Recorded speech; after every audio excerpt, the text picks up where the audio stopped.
Good morning. आज हम discuss करते हैं 194 आर का इफेक्ट। मार्च 23 की बैलेंस शीट्स पहली बैलेंस शीट्स होंगी जिनके अंदर 194 आर का इम्प्लीकेशन आएगा।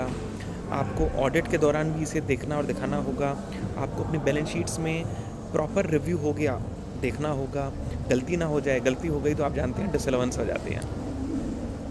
तो सबसे पहले समझते हैं ये है क्या, किस चीज़ के ऊपर होता है। मान लीजिए आप अपने कस्टमर्स को किसी वजह से एज पार्ट ऑफ शिष्टाचार, रिलेशनशिप बिल्डिंग, आप कोई कूपन्स देते हैं, आप कोई गिफ्ट्स देते हैं, आप कोई टीवी, फ्रिज, मोबाइल फ़ोन देते हैं, आप गोल्ड कॉइन्स देते हैं, आप किसी स्कीम में गाड़ियाँ देते हैं।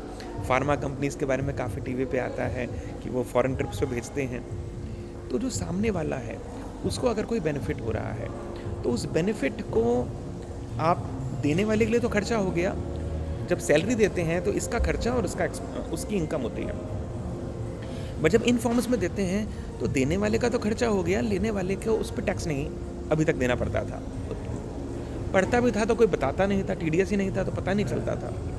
तो गवर्नमेंट ने उसके लिए कुछ रूल्स बनाए हैं। आइए हम क्विकली इन रूल्स को समझते हैं।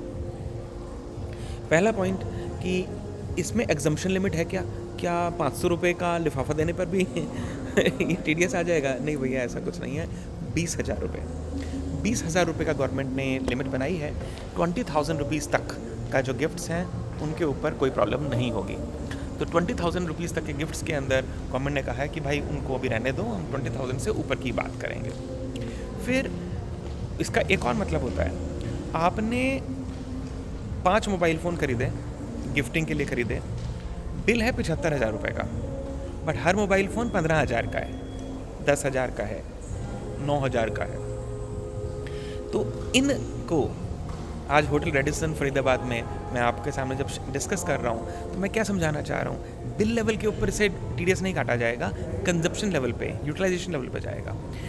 क्योंकि आपकी जो गिफ्ट आइटम इस पर्टिकुलर सिचुएशन के अंदर वो 75,000 के बिल के अंदर एक भी आइटम 20,000 से ऊपर की नहीं है, और आपके पास एक यूटिलाइजेशन रजिस्टर है, एक छोटा सा रिकॉर्ड है जिसमें आप ये कह रहे हैं कि हाँ भाई ये जो सामान है ये मैंने इन 15 लोगों को, 10 लोगों को, 5 लोगों को दिया है, फाइन, नो प्रॉब्लम्स। तो कोई टीडीएस 194 आर का नहीं आएगा। क्लियर हो गया? तो डर की बात नहीं है, समझने की बात है। अगला पॉइंट, क्या एक पर्सन को 12 महीने मैं दे सकता हूँ 10-10 हज़ार के गिफ्ट? नो। या फिर गवर्नमेंट ने कहा कि 20,000 की लिमिट पर पर्सन है। आप एक पर्सन हो, सामने वाला एक पर्सन है, अगर आपने उसे साल में 3 बार गिफ्ट दे दिए या 12 बार गिफ्ट दे दिए तो भैया रुक जाओ। वो बंदा इफ़ेक्टिवली आपके पास, आपने जो उसको पैसे दिए हैं, जो गिफ्ट दिए हैं, उनकी टोटल एग्रीगेट वैल्यू आपको लेनी होगी। और एग्रीगेट वैल्यू के हिसाब से आपका टोटल वैल्यू क्या आया इस सिचुएशन के अंदर? आपका टोटल वैल्यू आया लेट अस से 1 लाख, 2 लाख, 3 लाख। तो जो आपका टोटल वैल्यू आया, आप उस टोटल वैल्यू के ऊपर टीडीएस के जिम्मेदार होंगे। आपको करना होगा और उसका पैन नंबर भी बताना होगा, तभी तो गवर्नमेंट उसके 26 AS में उस डेटा को पहुंचाएगी और फिर वो उसके ऊपर अपना बैलेंस एक्चुअल टैक्स देगा। राइट। अगला पॉइंट, क्या कंजप्शन की लिस्ट चाहिए? ऑफ कोर्स, क्योंकि अगर आप ये कहना चाहते हैं कि सर ये मैंने 10 लोगों को दिया, आप ये कहना चाहते हैं कि सर मैंने एक बंदे को दूसरी बार नहीं दिया, तो आपको बताना पड़ेगा कि आपने किसको दिया। तो इसकी एक छोटे सा एक रजिस्टर, एक डायरी में लिख लें, आप अपनी फाइल में वाउचर के साथ एक प्रिंट आउट लगा लें कि भाई आपने किस किस को ये गिफ्ट दिए थे। सो आपने एक छोटा सा रजिस्टर बना लेना चाहिए कि मैंने जो सामान खरीदा वो क्या क्या है और मैंने किस किस को दिया। बाद में कोई सोचने की ज़रूरत नहीं, दिमाग लगाने की ज़रूरत नहीं, यू नो कि मैंने इसको ये सामान दिया। नेक्स्ट एरिया आता है कि ये पैसे क्या ये गिफ्ट्स रेजिडेंट्स को दें तो ही एप्लीकेबल है या नॉन रेजिडेंट्स के लिए भी एप्लीकेबल है?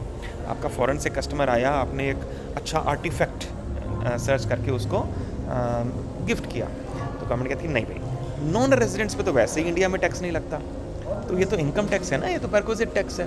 तो नॉन रेजिडेंट्स को आप अगर कोई गिफ्ट दे रहे हैं उसके ऊपर कोई प्रॉब्लम नहीं, तो नॉन रेजिडेंट्स इससे एक्सक्लूडेड है। बट अब अगला क्वेश्चन आएगा, यार नॉन रेजिडेंट है, मैं कैसे प्रूव करूं? सिर्फ कहने से बात बन जाएगी क्या? भाई आपको कुछ कोलैबोरेटिव एविडेंस रखना चाहिए ये प्रूफ करने के लिए कि ये फॉरेन कस्टमर, फॉरेन वेंडर को आपने दिया था।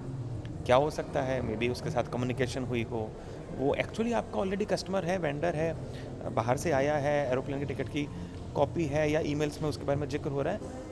अगला टॉपिक आता है टीडीएस का रेट क्या होगा। तो भाई टीडीएस का रेट 10% होगा। ये टैक्स नहीं है, ये टीडीएस है। तो टैक्स उस बंदे को अपनी इनकम पे पूरा देना होगा, वो जिस भी स्लैब में आता हो। 0% के स्लैब से लेकर 30, 35, 37, 42% तक इफेक्टिव टैक्स कभी कभी पड़ जाते हैं मार्जिनल टैक्स के ऊपर। तो उसका जो टैक्स होगा वो देगा। आपने तो सिर्फ फ्लैट 10% टीडीएस काटना है और गवर्नमेंट को रिटर्न में जमा करा देना है कि भाई मैंने इस बंदे को इतना टीडीएस काट दिया और मैंने इसको इतना गिफ्ट दे दिया। अब टीडीएस आप मोबाइल फ़ोन में कैसे काटोगे? सर अपनी जेब से दोगे, या तो आप उससे रिकवर करिए, चाहे अपनी पॉकेट से दीजिए, आपको टीडीएस तो देना होगा। तो इफ़ेक्टिवली सामने वाले की जो इनकम है वो मोबाइल फ़ोन प्लस, मान लीजिए आपने एक लाख रुपए का एक सुंदर सा 2 लाख रुपए का एक आईफोन, गोल्ड प्लेटेड आईफोन दे दिया, तो क्या टैक्स लगेगा? क्या टैक्स लगेगा? आपको खर्चा तो आपका 2 लाख का हो गया, क्योंकि ग्रॉसिंग अप कर रहे हैं आप।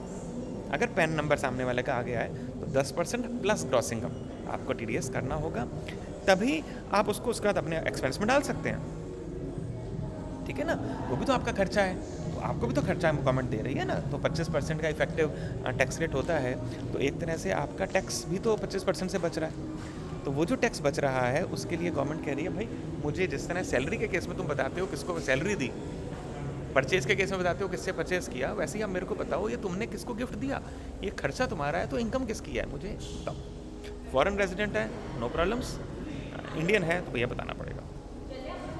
तो टीडीएस रेट आप समझ गए, 10% का टीडीएस रेट है नॉर्मल। अब 20 का भी रेट होता है क्या? 25 का भी होता है? हाँ जी होता है। कैसे होता है? अगर मान लीजिए जो सामने वाला है उस बंदे ने अपना पैन नंबर आपको देने से मना कर दिया, कई ऐसी सिचुएशंस होंगी, आप अपने कस्टमर से उसका पैन नंबर कैसे लोगे? तो जनाब टीडीएस रेट क्या होगा? 10% अगर सामने वाला पैन नंबर देता है तो। बट मेजॉरिटी केसेस में इंडस्ट्री ये फील करती है कि सर हम पैन नंबर कहाँ से देंगे इस सिचुएशन के अंदर। क्या वेंडर को या कस्टमर को हम ये कहेंगे सर अपना पैन नंबर दो, वो शायद देगा ही नहीं। तो उस सिचुएशन में क्या होगा?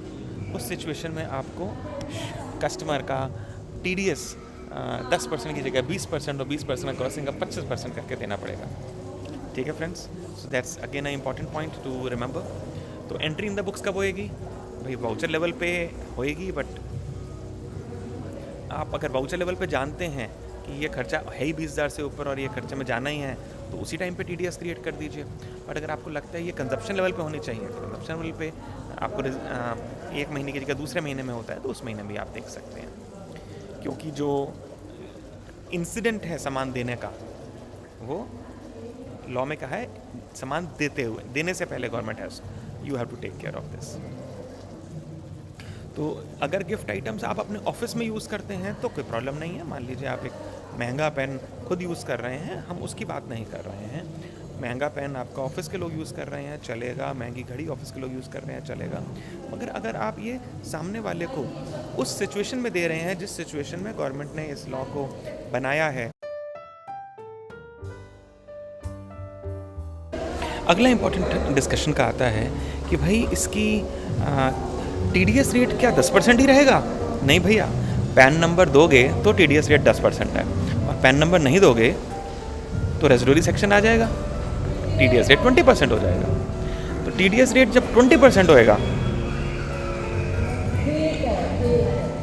तो फिर क्रॉसिंग अप आ जाएगा, क्योंकि आप गवर्नमेंट ने कहा टीडीएस रेट 10% या X% मुझे इफेक्टिव मिलना चाहिए। तो अगर 20% का आपका टीडीएस रेट बन गया तो वो 20 नहीं, ग्रॉस अप करके 20 हो गया, तो आपको क्या रेट लगाना पड़ेगा?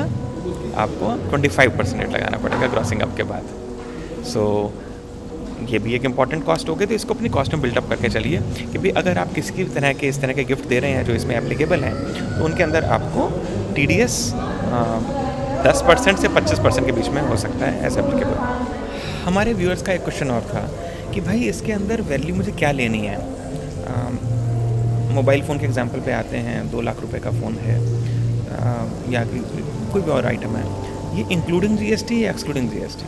तो गवर्नमेंट ने इसको क्लैरिफाई किया है कि perquisite excludes the GST component, excludes the GST component. तो सामने वाले को आप बेसिक वैल्यू के ऊपर इसे करेंगे। अब अगर मान लीजिए आप खरीदते हैं या बनाते हैं, दोनों में क्या फ़र्क है? आप एक है एसी बनाते हैं, एक है एसी खरीदते हैं। एसी खरीद के अगर गिफ्ट दे रहे हैं तो जो परचेज प्राइस है आपकी वो पूरा आपका परक्विजिट हो गया।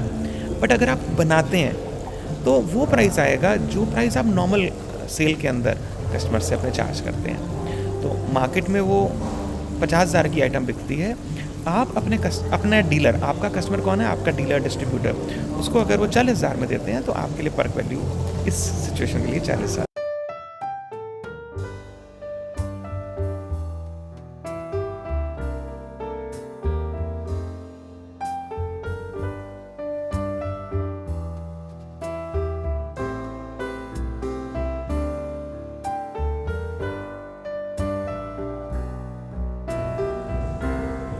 गुड मॉर्निंग, मैं संगीत गुप्ता आज आपके साथ डिस्कस करता हूँ सेक्शन 194R आपके और मेरे लिए कैसे एप्लीकेबल है। नया सेक्शन है, पिछले साल पैदा हुआ है, जुलाई 22 से एप्लीकेबल हुआ है। मार्च 23 की बैलेंस शीट्स पहली बैलेंस शीट्स होंगी जिनमें ये सेक्शन का इफ़ेक्ट होगा।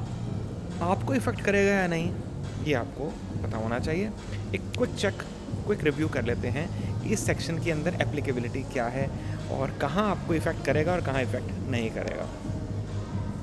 देखो भाई लोगों, सबसे पहले आसान काम जो है कि भाई क्या आप कभी बिज़नेस पर्पसेस के लिए, बिज़नेस ग्रोथ के लिए अपने कस्टमर्स को, कस्टमर रिप्रेजेंटेटिव्स को